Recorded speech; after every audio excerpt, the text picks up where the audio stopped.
Hey guys, welcome back to the Hear Me Roar pod. I am Tobi and my co-host is none other than the Kate Save, but you might know her from Shark Tank. She's also founder of BeFit Foods and picked up Telstra's Business of the Year award too.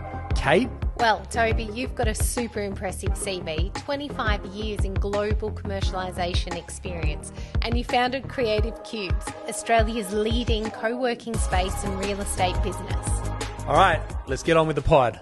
Welcome back to the show, Kate. So lots of interesting people doing great things in the world, and lots of our guests actually talk about their humanitarian work. Yes. And we've got another guest who's doing great things or has done some great things as well. Yes. So talk to me about, my Instagram's not been the same since you've been back from Africa. Yeah, and I think selfishly, when you give yourself over to other people and help, you get so much more back than you can ever imagine. So I think I can see why when people have had success, or even if they've had failure, that ability to give to others selflessly actually comes back tenfold. Yeah, amazing. And so our next guest is Aaron Tait. Aaron Tait. So he was a Navy diver, and he's since gone on to build and exit businesses, and he does lots of humanitarian work with a not-for-profit. Did you guys come across each other through Africa or? Through a PR company. Oh, wow. He's launched a book recently called Far Horizons. Well, after the break, thanks to our friends at Rise, we're going to hear from Mr. Tait himself. Let's do it. Let's cut to the ad. Guys, I want to introduce you to Rise, a business cohort like no other. So what is the Rise Network? Rise Network is a curated inner circle of 10 to 12 like-minded peers designed to provide a confidential, high-trust environment where business owners and leaders can gain strategic insights, actionable solutions, and lasting relationships. Rise isn't just networking, it's a game-changing business support system. It has strategic problem solving built in, expert facilitation, actionable insights, long-term impact and authentic relationships, and it's based exclusively around high-trust cohorts. For your membership, you gain full access to Creative Cubes. That means you can drop in when you're on the run to use the meeting rooms, breakout spaces, or even just dock in for the day. We wanted to serve the underserved, the people that do need the help, do need the support, don't necessarily have the funds to be able to do it, and don't necessarily fit into one of these other organizations. And so that's where Rise kind of came from. So there you have it, guys. Go to werise.au, and I hope to see you at one of our cohorts soon. What a privilege to have you here, Aaron. Than's Kate. Thanks, Tobi. Great to be here. Yeah. So can we take you back to being 17? So you've just registered in the Navy. So you've done the diving course. What happened? Yeah, so I joined the military as a 17-year-old. I thought I'd get out of suburban Perth and have an adventure, get a free degree. I did my officer training course for 6 months in New South Wales in Jervis Bay. And then of the 80 or so people on that course, they tapped me on the shoulder and said, you think differently and you get in trouble a lot and you're very different from the many other people on that course. And so I went to the Navy diving school and did my first basic course, this 3-week course. The last night of that course was September 11. So we were pulled out of the water about midnight. We've been in the water for 16 hours that day. We're freezing cold. We're sort of expecting a punishment or, to run barefoot to Manly or something. Is it like the David Goggins book? That's what I imagine. It is, yeah. And the guys, there's subsequent courses that you go through for years to become fully qualified in the Special Forces. This is just the first one. But yeah, we pulled out of the water and we're running down the wharf and we watch as the planes fly into the Twin Towers in New York on television. Everyone sort of remembers where they were when they watched that.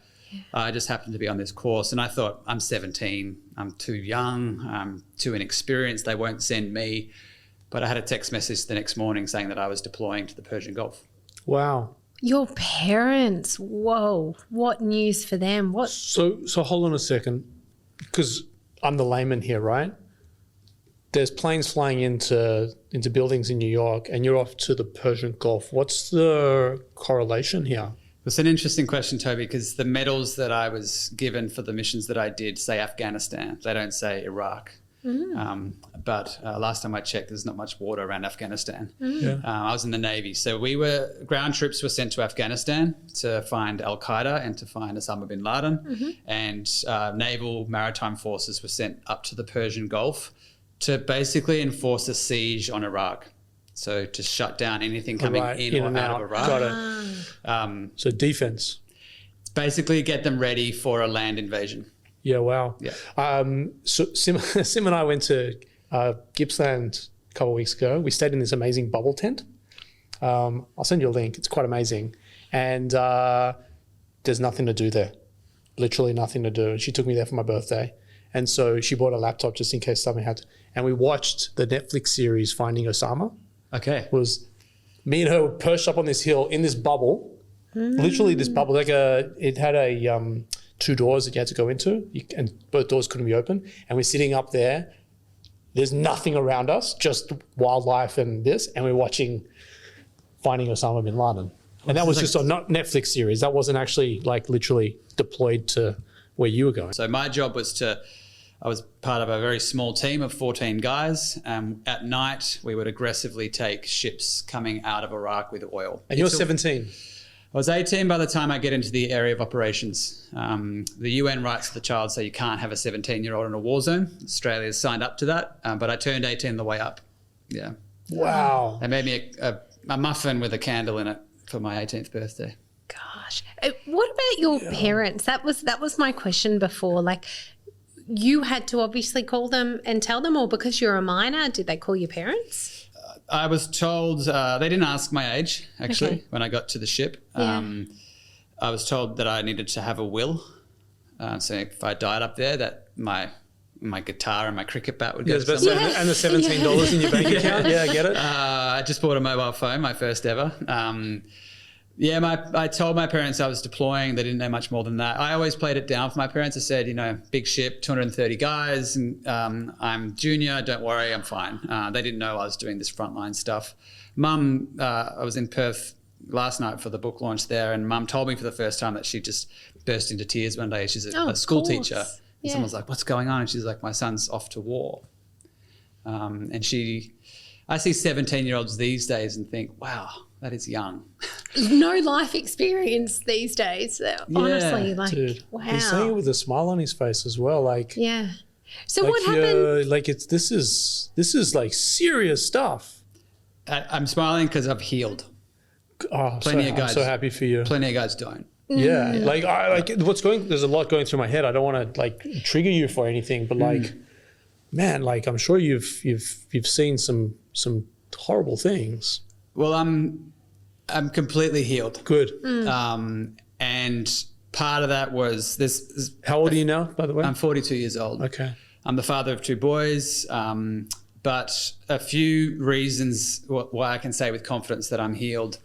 One is I got away from the military for a while, and I moved to Spain, actually. I was 20 years old running a nightclub in Spain, and I met this bohemian, blonde-haired Californian on the beach in Spain. Her name's Caitlin, and she just sort of healed me, just had this beautiful presence, didn't ask me what I'd done, didn't pry, just sort of wrapped me up in love. She's now my wife. I also said, I've done something wrong. I've made the world worse. The sanctions we enforced, the siege we enforced, 250,000 women and children died because of that mission. So I said, I've got to do at least that in the world to bring this balance back. So it's heavy thinking, you're 19, 20 years old thinking like this. And I did that. I co-founded a nonprofit that's changed the lives of more than 1 million people now. And what is that nonprofit? Oh, damn. I thought you and Caitlin had like 250,000 kids here. So this is jobs created. This is kids going to school now. The organisation is based here in Melbourne. Actually, it's called ygap. Yes. Still running. I was at an event a couple of nights ago for our Polished Man campaign, where we get men to paint a fingernail to start the conversation about people that are doing it tough in the world, particularly kids.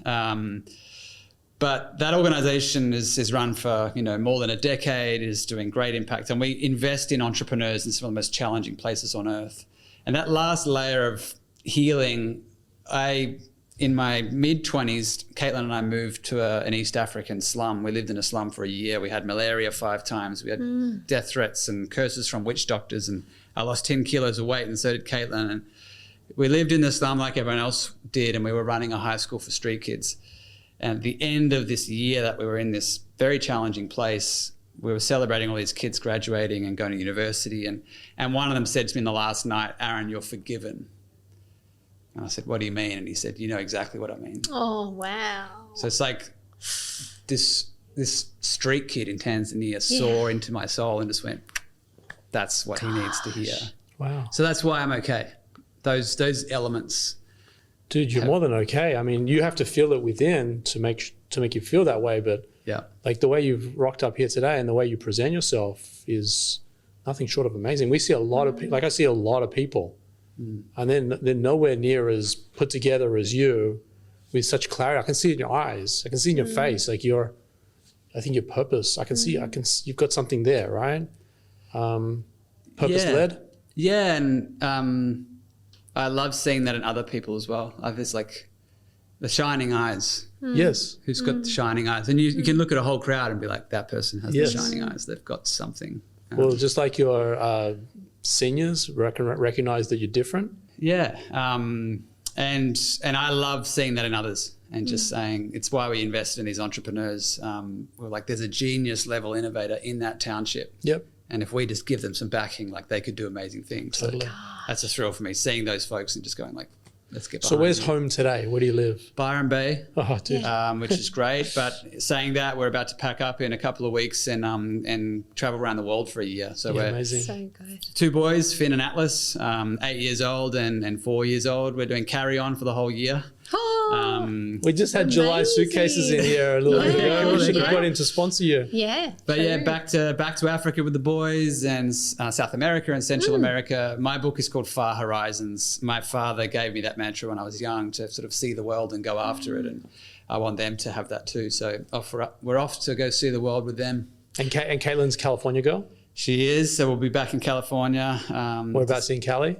San Francisco. Okay, So Northern Cali. We're the same age, born in 1983. So she used to party with at the original Facebook house and grew up in Silicon Valley. And My girls are California. yeah. So I've got 2 girls, 13 and 10. Are born in Los Angeles. Okay. I lived there for 10 years. LA's great. LA, it's different now, but I still if people say to me, where'd you grow up? I'm actually from Sydney originally, Okay. but I feel like I grew up in LA. Okay. Meaning that my wife and I, 2007 we got married. 2008 we went to Los Angeles. We didn't get back till 2017. And those years of just being together, us against the world sort of thing, not in your way, but just being out there by ourselves. I feel like and then having the girls there, I just feel like I grew up in LA, I matured in LA. I love Ojai, just over the hills. So there's a beautiful ranch called the Ojai Ranch. Yeah. And we've done a couple of summers there where my girls have gone, just a video guy, but my girls will go horse riding on trails and Special part of the world. it's amazing. Yeah. So you started a business after that. Tell us about that business. Actually, we're in South Melbourne here, and it's just down the road in Clarendon Street is where we started the business. It was an education company. Yes. We believed that education is one of the most important levers for change. So schools, primary schools and high schools. We think that schools can be transformed, and we would go in and transform the toughest schools on the planet. But the way we would do that is we would find these teachers with the shining eyes and say, what do you want to fix in your own school? So for years we were traveling around the world. So it was a training company. We'd run programs and would inspire and support teachers to transform their own schools. And then we're on a lot of planes, we're 150 flights a year was my biggest year of travel. And while we're running the nonprofit, so it's a busy year. And then we started to say, how do we do this without getting on planes? How do we empower more people? How do we scale? And we probably tried 9 different ways to do it. And then we had this breakthrough of an idea. Every time we tried to scale, we were scaling our own content, our own stuff with our own team. And then we went, well, hang on. Uber doesn't own cars and Airbnb doesn't own houses. They just aggregate it all. So when we heard about this word aggregate, it kind of changed our life. We were like, what if we just aggregated? We know all the training providers. We know all the schools. We know what needs to be done. We could just be the middleman. And Put it all together. we thought about, okay, everything's face-to-face right now. It's all our revenue, all our team, all of our brand and movement that's been created. And we're working with 25,000 teachers a year, and it's great. But why don't we just go try this idea of the kind of the Netflix for teacher training? And I said, let me take 24 hours off. To my co-founder, I was like, you focus on the existing business and I'll just play with this kind of skunk works idea. Opened my laptop in a cafe in Byron, hadn't even started yet, saw a friend walk past and said, hey, Riley, do you know any tech that would power this idea, like a Netflix for teacher training? And he like throws me a tech platform. I'm like, no, it wouldn't work. Tells me another one, no, it won't work. And then he said, have you heard of Go One before? I was like, no, I never heard of Go One, but thanks. I'll buy you a coffee tomorrow when I see you. So I look at go1.com and I think, okay, interesting startup in Brisbane, doing well. And email info@go1.com said, I'd like to use your tech. I'm going to build Netflix for teacher training. What would it cost to license that? And like within 2 hours, we were on a meeting with the co-founders of that business. There's 10 technology unicorns in Australia. Go One is the 10th. But we were sort of coming in early. They weren't at the unicorn status yet. They hadn't done the big raises from SoftBank. And so it was a very quick acquisition. They basically said, we'll buy you guys, build that idea with our tech and all your nous, and we believe in you. So it was a beautiful acquisition, life-changing for us from a wealth perspective, but also just fun to be in a fast-growth tech unicorn for a couple of years as well to see how that works. Wow. See, James, good people win in the end. Hey? I believe that to my core. Whereabouts in Byron Bay do you live? If audience members know the farm Yeah. in Byron Bay, we're sort of 3 minutes from the farm. Okay. Yeah. So Ewingsdale? Yeah, exactly. Yeah. Yep. Yeah, I can't wait to move up there myself. Cool. We rent houses in Bangalore Great. every summer just for acreage. Yep. And we love the beach, but we love the farm. So We're on 1 acre. We have a koala cool. in our backyard. He comes and goes. Yeah, amazing. But yeah, come up. It's a great community. I love it. We'll be there over the summer. My wife's organising a house at the moment. Yep. So it's a great place of the world. I love Byron. There's a lot of talent in that town too. You sort of go to a party and everyone's working on something interesting. Yeah, sure. Entrepreneurial, creative, artistic. There's just a lot of sort of self-starters. Yeah, I love it. And people are there to do good. I think like all of the people that I know that live there, and there's a bigger purpose. They're not seeking money. They're soul searching. Well, they're conscious people. I think they're conscious of the wider, the wider lens, the wider environment impact. Yeah, it's also a very sacred place for women. Yeah. So women in particular will move there and like have incredible growth, personal growth, because there's something about the spirit there for women and the community. Well, my girlfriend said all below the surface, because they live there for this reason, is crystals. So below the ground, it's all crystals, like the rock formation is crystal, got the tea tree lakes. It's very therapeutic. And all the lakes. Yeah, it's we incredible. sort of joke a bit that like the women become women, and the men become boys. It's pretty fun to live there, and so there's a bit of a problem with that. My daughters grew up surfing at the pass. Yeah. Like it's just such it's a phenomenal spot. And what's next? Because you've sold that business. He's going to rent his house to me for a year. Oh, amazing. So that I can go live there. Tag team. It is available for the year, so if someone wants it. It's available for 12 months. Yep. It's kind of a no parachute. You know, we can't sort of spend a month on the road and go like, actually, let's go back to Byron. It's like, there's no luggage either. Like you're taking carry-ons only. Yeah, and I love that in this year you're going to take the kids to places that other people might not take their kids, too risky, to see too much, and that vulnerability. Yeah, I mean, to answer your question, Kate, on what's next. I had a big 20 years, like from leaving home to going to war and 7 years in the military, and then moving to East Africa and spending years working in villages and townships, and And then I went to Cambridge University. I did a third master's degree at Cambridge University, and then came back and launched the nonprofit and the business. It was just like a very busy, full-on, hectic 20 years. And this is going to sound very Byron of me, but a couple of years ago, around my 40th birthday, I was feeling like it was the end of a chapter. I was leaving the nonprofit with lots of love, sold the business, and I was like, okay, I want to go reflect on the last 20 years, and then I want to think about my next 20. Like, what's next? I want to have a good answer to that question. And I went and did an ayahuasca ceremony. Ah, where did you go for it? I won't say, but yes. Just to... Yes, Yeah. in Australia. Yeah, Yes. and I had my ass kicked. Oh, like, wow. Sorry, guys, for the non-educated here, an ayahuasca. Very, very powerful hallucinogenic. Right, got it. Like, if there's different grades of it, it's like right up here. Yep. You're not doing it for fun. Yep. It's the sort of the leaf of a tree and the root of another tree compounded together. So when you take a cup of this, you are in it for 8 hours. Wow. Was it scary or fun? They say it's like 10 years of therapy in one night. Sure. I went to hell and back, and then I went to heaven and back in the same night. But I came out of that experience like fundamentally shifted. And the big thing was, there is no big next thing for you, Aaron, right now. It's to be a father. That's the big thing. Oh, it's amazing. That's the biggest. So like super humbling. Yeah. Ayahuasca is a maternal force. Right. We're used to God being masculine. Yes. And this is very feminine, but like strong feminine. The women, when they are qualified in this role, I'm using the wrong terms, but I met a lady in Africa whose bloodline enables her to go over to South America and go As in. like a shaman. Yes. Yeah. So she's a shaman. She's trained to be a shaman. So 3 months and over there, and she's prepped for her. She knows this is her life meaning. Wow. So it's really Can we just dial back a split sec? What are you doing once you've ingested? Are you lying there? Or are you having conversations? You're are you laying going for down. a run? No, you're laying down in quiet.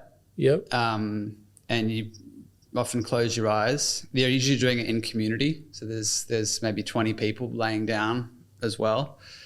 And the shaman is in control of that space. And the shaman can see when someone's going down into something full on. And they can bring you out. But they actually want you to go down there and spend some time down in the depths. So you're literally just lying on like a yoga mat or something equivalent? Yeah, and there's no kill switch. There's no like, okay, I'm done. You're in it. Yeah. Like like it comes out, I guess, in your blood, or you dilute it after 8 hours, and you kind of come back. Yeah, and interestingly, this was a 2-night experience, and everyone sort of held hands before the first night. I was like, we're doing 2. And I was like, yeah, cool, let's do 2. And you do the first one, you're like, I don't want to do that again. I don't want to go there again. But you kind of committed. With everyone. Oh, because yours was the hell one first. Yeah, I was like, I don't want to go there again. I was like, whoa. So hold on, Aaron. I'm fascinated because I've like, this is 100% extreme opposite to where I'm at in my life, or have been. I've never done anything like this. So after 8 hours, do they give you the rest of the night off and just kind of like, all right, come to think about it, absorb it, and then you dose again in the morning? Or are you 8 hours and then like you're dosing again straight in the 9th hour? you have a sort of a meal in the morning to fill your tummy because you've gone in hungry and you haven't drunk coffee for a week, and you're very tender and raw after that first experience. And we all sort of come like sensitive or just headspace? In the soul, like because you've done 10 years of therapy in one night, you know. So then it's about getting together and everyone sort of talks and shares what's happening for them. And then we all just sort of go lay in a river for a while and just let the water, let spicy. It's just really nice to let the water pass and just not to think about stuff for a while. And then, did you do this by yourself? Did you do this with Caitlin? No, they often say you don't do these experiences with your partner because you're going to watch them go through so much that it's almost too painful to watch them go through that, and it's going to really screw up what you're going through as well. Because so they say almost like don't do it. Just come alone. Partner. Yeah, she sort of gave me a rock and she was like, if it gets hard, hold on to this. But yeah, it's The shaman or Caitlin? no Caitlin. She's Okay. like, yeah, one for the boys and one for me. It's like just whoever you need to hold on to. I've always wondered if one partner does it and the other doesn't, does this create a bit of a disconnect, or should both partners do it separately? No, that's a real concern because someone can come back and change their whole life based on one evening. Yes. You got to be careful with that. Yes. And if the other partner's like, hey, I'm on a different wavelength, I'm sorry. And it's not like this person's evolved, they're better. They've just faced a Different frequency. Yeah, and it's like you see that a lot. Where it's like actually we're not aligned anymore.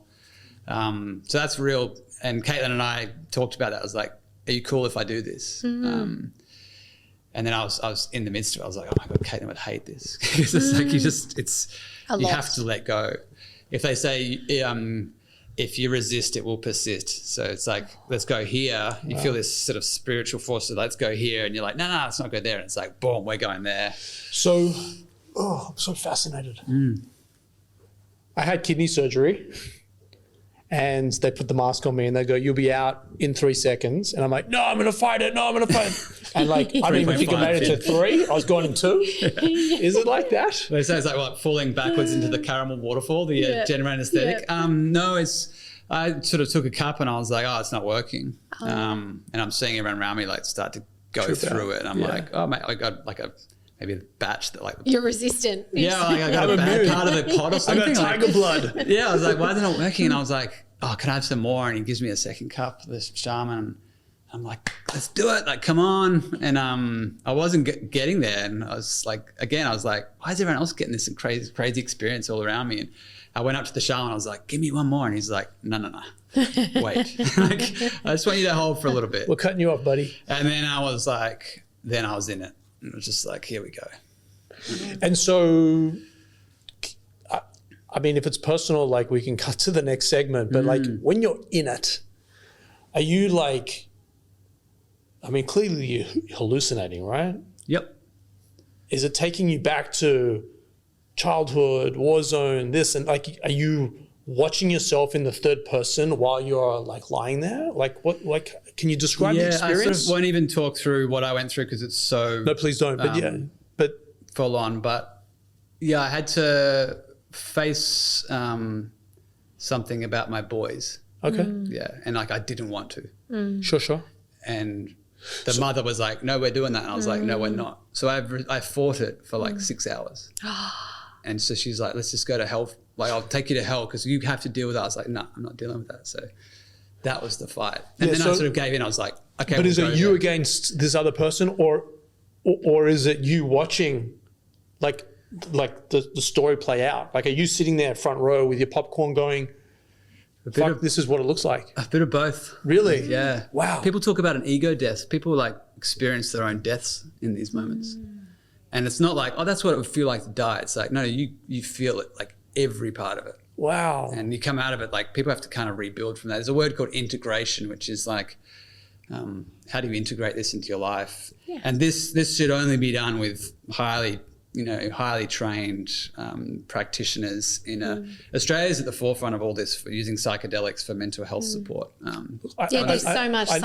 I know of a few people that it's a really important thing for them. Not weekends, but once a year, maybe twice a year. This is an important thing for them to deal with, and not allow stuff to be swept under. Under the rug and actually cleanse. And interestingly, when I went into this experience, like none of it was war, none of it was like Africa, all this stuff I've been through, it's like it didn't go there at all. It just took me in like a completely different direction. I was like, whoa, okay. So yeah, it's powerful stuff. But yeah, I mean, you've done it just the one time? The 2 ceremonies in the weekend. Yeah, and I don't think I'll ever do it again. Yeah, wow. Yeah. And how long ago did you do this? A couple of years ago. Okay. Yeah. And you feel good having gone through it? It was incredibly challenging to go through. Caitlin says there's a father before that weekend and there's a father after that weekend. That family became that's Caitlin's your purpose. She's like different fathers. Yeah. And like she's like, I like the new one. Yeah. Yeah, wow. Yeah. Yeah. Wow. I mean, I jump in the ice bath for 4 minutes and feel like a new person coming out, but this seems like a whole different. I'm just like game. a more present father. I was a busy dad. I was the busy entrepreneur, the busy social entrepreneur. I was just like, there's this line, the shoemaker's son has no shoes. Like I was like giving of myself to my businesses in the world and the teams and the movements I'd built and like neglecting my kids. And it's like, that's flipped. I've gone from like macro, big stuff to like super micro. Like this is about these boys. Super interesting, right? Super interesting. I get it. I've always been present because I didn't have a dad. My dad passed when I was young, 16. I'm also sorry, but I actually wouldn't be who I am today. So I don't know, my dad's with me all the time. I can genuinely feel him in my life. He shows up in all types of weird and obscure stuff, which helps me navigate the path. But I am that big macro entrepreneur that hustles like crazy. But I actually have found this wild love for the weekends when I can literally, it's like being a fat kid at a buffet. I can't get much more entrepreneur in me, and come Friday, I just want to undo the top button and just go, don't talk to me about work, and actually flip the switch and just go, cool girls, what are we doing this weekend? And it's Saturday sports with Maddie. It's something with Sim Saturday afternoon and Saturday night.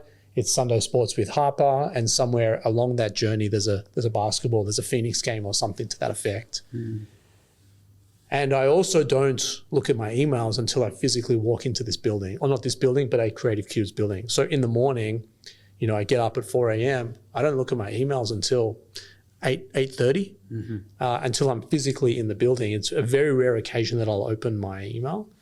And I've really worked hard over the last, I'm 45 now, as of 2 weeks ago. I've really worked hard on compartmentalizing work and play. Yeah. It used to be big blur, and girls, I'm on a call,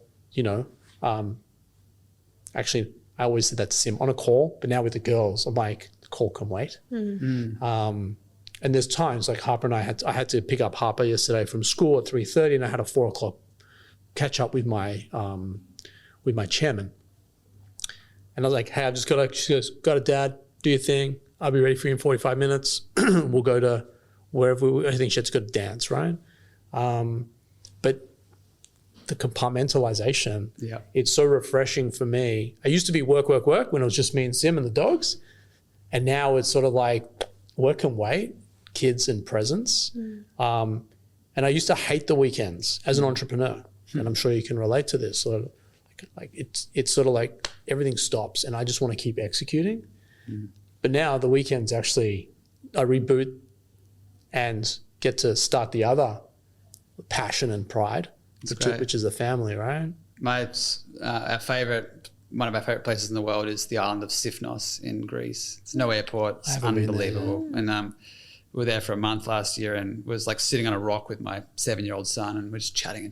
He looks up, he's like, oh, we've just talked for hours. And I was like, I know, I love it. And he's like, what else do you want to talk about? And I was like, I don't know. What do you want to talk about? And he's like, thinks for a bit and like skims the rock. And then he goes, have you ever been scared, Dad? And I'm like, yes. And it's just like I wouldn't get there just sort of, totally. How was school today? No. Totally. Yeah. So important. My girls are getting to the age where I need to have the girl talks and all the girl talks. And yeah, we're getting there too. Actually, where and how is at the forefront of my mind, because it's so sensitive and personal and meaningful, and I feel like my life doesn't have those moments built in. It is the busyness and the running, the crossover. And you need to go on that swing more often. I do, yes. Instead of going back to work straight after work yesterday, I picked up the kids, dropped them home, then my youngest asked me to go check out this swing just a couple of minutes away. I don't know, 20 minutes later, I've got my heels off. I'm walking through the bush and there's this a branch hanging from a rope. Kind of looked unsafe over an estuary, and she's like, let's go on the swing. And I'm like, oh, it looks like something I would have done when I was 15, but I feel like it's a bit dangerous. But I did it, and Skater she did Kate it. would be super proud. It was super fun. It lit me up, and those little things taking those moments. She'll remember that. Yeah. Yeah, she'll remember that moment. Yeah. My girls last night, because Sim's away, were like, are we good kids? Oh, guys, you don't understand how happy you make me. I hope I make you as happy as you make me happy. And then we got into the jostle. No, you make me happy. Like it's infinite loop. Yeah. Aaron, I got to say, I'm grateful for you coming on the show. I'm grateful for you sharing. I reckon your book would be an amazing read for anyone that's listening. Far horizons. Yeah, and I know I've known you now for a total of like 39 minutes, but you're a really impressive human being. You've definitely lit me up because I feel like you've got a lot of great things going on, and you should be really proud. I'm like super proud of you, and I don't even know you. I hope you recognize how you represent yourself. And I hope you're very proud of that because you're an amazing human being. And the first 20 were what they were. You're still here. You got air in your lungs. Your heart's beating. You speak of your beautiful wife. You got amazing kids. And this adventure. Keep going, dude. Incredible. Yeah. Would love to be standing in your shoes for a day. Just for the record, we shut this pod off at about 25 minutes. It's like 40 minutes. I'm truly captivated by your story. And I hope that you recognize that. And all of this, I reflect on, your knee-jerk reaction was, I'm sorry you lost your dad. Like, I'm sorry too, but I wouldn't be half the person that I was if I didn't go through that. And I don't think you'd be the person that you are if you hadn't gone through what you've gone through. And I'm not glad that you went through it, but I'm glad that you went through it and you can positively impact the world for better. And we need more Aaron Taits in this world. We really do. And I mean that sincerely. Again, I've only known you 40 minutes, but you talk about the sparkle in the eye. Mate, you've had a huge impact on me in the last 40 minutes. Where can people buy your book? At all good bookstores. And go into bookstores and buy books. Yes. We need every town needs a butcher and a baker and a bookstore. Yeah, I agree. Bookstores, Amazon. Yeah. Buy it for your dad. Buy it for your partner. Yeah. Buy it for your son. But also women will get a lot out of it as well. Yeah. I'm finding that when women are finishing at the moment, they're sending these long messages or they're kind of calling me up for 20 minutes and going, can I just talk at you for a while? And what I want people to do when they finish this book is just go like, oh, I want them to make that noise and just go to dinner with their family and be like, I don't really know how to use my words anymore because I'm disrupted, positively disrupted. That's Totally. what I want. Yeah. Aaron, one quick question before you leave. What would your younger self be most proud of you today? I've not been asked that question. I think he would be proud that I went and did it. Yeah, man. Yeah. Good on you. Thank you so much, Aaron. Amazing. Guys, we're going to cut to a break from Luna and be back to unpack what's probably one of our best episodes ever. Talk about impact. All right, guys, we're back in a minute. weareluna.co is a great place for you and your business to start off with phenomenal accounting and legal services. So if you're a startup or a scale-up looking for legal and finance support, or alternatively looking to raise capital, weareluna.co is where you need to be starting off. All I can think about is let me stand in those shoes and walk that path just a little bit to really understand what that feels like, to go through all of that, to see the light, to find that next thing. You know, I said this a couple of episodes ago. I think I said this a couple of episodes. At least I said it in my head. Have you ever written an email and you've left half the email off because you've said it in your head, but it actually didn't come out of your fingers and onto the keyboard? I think I said this a couple of episodes ago. In order to make it, you have to lose it. You did, yeah. Ouch. Yeah. And I'm craving freedom on a personal level. Like I want to be able to not be at the beck and call of rent, like mortgage and phone bills and all the school fees, all that shit, right? I want to be free. But in order, not looking at the clock, yeah, just timelessness. but in order to be there, in order to get it, you have to lose it all. And I think that COVID, you know, we're in almost 2026 now, so we've got to stop talking about this COVID thing. But like, I do think, and it's unrelated, on such a different level, it's a drop in the ocean compared to what Aaron's gone through. But, you know, we've seen a lot of business. I saw an amazing member who's no longer a member but still has a car spot here because his friend down the street is lending him a desk. So he doesn't want to pay. And I went up to him and said, mate, how are you? I haven't seen you in ages. He still has a coffee subscription here. Yeah. So he walks across to get his coffee, and he also has his car parked underneath. And he goes, I got no money in the bank. I got so much work on, but I got no money in the bank. I'm like, just keep going. Everything's going to be all right. It's all people need to hear. Just keep going. Yeah. And if you, and wise woman once said, if you find yourself in hell, don't stop. My God, you'll be stuck there. Yeah. So just keep those legs moving. And I think everyone in this world, they're going through something. Yes. And it's traumatic for, you know, for people that are going through stuff. But I keep saying to Sim, if we zoom out and we're able to fly across everyone's kitchen table right now in our neighborhood, I reckon 99.999% of them are having the same conversation in a different way. Yes. You know, Yes. Some people have got health challenges and all the money in the world. That's right. Some people have great health and no money. Yeah. But both of them on both sides of the spectrum have got problems. But we are lucky that we have family too. And I think without family, Simple stuff. yeah. Simple stuff. Yeah.